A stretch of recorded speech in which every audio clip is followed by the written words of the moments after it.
In today's video, I am going to teach you how to swap X and Y axis on a chart.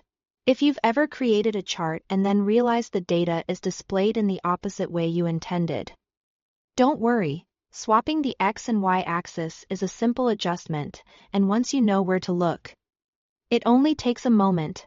I'll walk you through the process clearly so you can update your chart with confidence.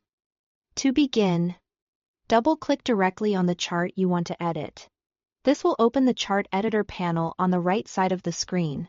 If you don't see that panel right away, make sure you've clicked on the chart itself and not just a cell near it. The chart editor is where you control how your chart is built and how your data is assigned. Once the chart editor is open, go to the Setup tab. This section contains the core chart settings, including the data ranges currently being used for the chart's horizontal and vertical values. This is the area where you'll make the swap.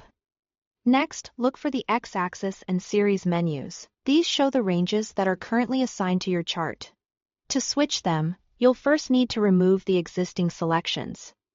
In each of these menus, click the three dots or open the drop-down, then choose Remove.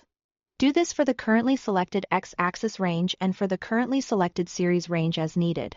Removing the existing assignments clears the chart so you can place the data in the correct positions. Now it's time to reassign the axis.